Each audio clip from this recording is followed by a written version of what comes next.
Hello বন্ধুরা, তো রাজস্থান মানেই তো হচ্ছে বিভিন্ন ফোর্ট বা দুর্গ দেখা। আর আমি শুরু করছি রাজস্থানের বিভিন্ন ফোর্ট দেখানো। প্রথমেই যে ফোর্টটি আমরা দেখেছিলাম সেটা হচ্ছে বিকানিরের জুনাগড় ফোর্ট।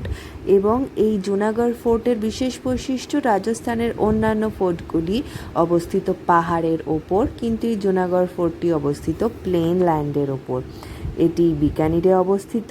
এটি তৈরি করেছিলেন রাজা রায় সিং ষোড়শ শতাব্দীতে। পরবর্তীকালে অন্যান্য রাজারা এটিকে বিভিন্ন সময় মডিফাই করেছেন। পরবর্তীকালে রাজপরিবার এখান থেকে চলে যান লালগড়ে, আর তখনই এই ফোর্টটির নাম হয় জুনাগড় ফোর্ট, অথবা অনেকে এটিকে তখন পুরনো প্রাসাদও বলতে থাকেন। এই ফোর্টটি রাজপুত, মুঘল ও গুজরাটি আর্কিটেকচারের একটি মেলবন্ধন, এবং এটি রেড স্যান্ডস্টোন দিয়ে মূলত তৈরি হয়েছে। এবং এখানকার যে দরজা, রাজস্থানের যে বিভিন্ন ফোর্টগুলোর যে দরজা, সেগুলিকে এখানে প্রোল বলা হয়। এই বড় বড় দরজাগুলিকে প্রোল বলা হয়। আর এই বিভিন্ন প্রোলগুলো পেরিয়েই তবে আমরা ঢুকতে পেরেছিলাম ভিতরের দিকে। তো চলো আস্তে আস্তে আমরা ভিতরের দিকে যাই। প্রথম একটা ফোর্ট দেখছিলাম রাজস্থানে গিয়ে, তো দেখতে তো ভীষণই সুন্দর লাগছিল।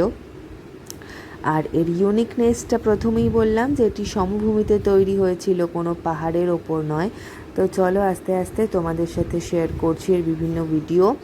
তো ঢোকার মুখেই ছিল দুটো হাতি, দেখো খুব সুন্দর কিন্তু দেখতে।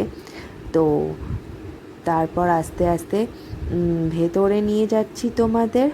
একটা ব্লগে তো এই ফোর্টটা পুরোটা একসাথে দেখানো সম্ভব নয়, তো আরও একটা ব্লগ আশা করি তোমাদের সাথে শেয়ার করব, আর তখন পুরোটা একেবারে তোমাদের সাথে শেয়ার করব। দেখো বাইরে থেকে এরকম দেখতে ভীষণ সুন্দর, সিঁড়িগুলো বেশ ইউনিক দেখতে এখানে।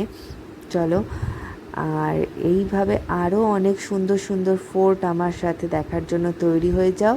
এই জায়গাটা দেখো, বৃষ্টির জল যাতে এখানে দাঁড়াতে না পারে, তো সেই জন্য ওইভাবে স্লোপিং করা এবং ওইভাবে ডিজাইন করা যাতে বৃষ্টির জলটা গড়িয়ে পড়ে যায়। এটা হচ্ছে অন্দরমহল, আর এটা হচ্ছে বাইরের দিক থেকে পুরো ফোর্টটা। এবং ওখানকার গাইডরা বলছিলেন যে এখানে ডিফেন্স সিস্টেমের জন্য এই ফোর্টে সেরম কিছু বানানো হয়নি।